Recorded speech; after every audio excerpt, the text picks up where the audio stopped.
कोणत्याही धार्मिक पूजेच्या वेळी जसं वास्तुशांती, कुलदेवीची पूजा, ब्रह्मशांती, श्राद्ध किंवा कोणताही खास विधी असो, या सगळ्यांसाठी पंडित आपल्याला एक गोष्ट हमखास विचारतात, ते म्हणजे तुमचं गोत्र काय.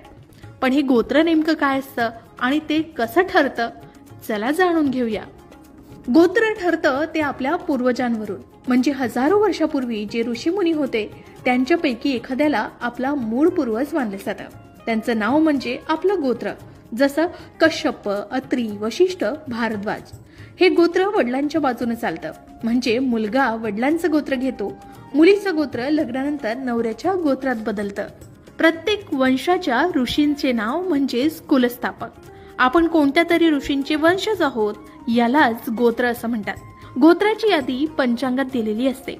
कोणत्याही धार्मिक विधीसाठी आपल्याला गोत्र माहिती असणं आवश्यक असतं. त्यामुळे आपल्या वाडवडिलांकडून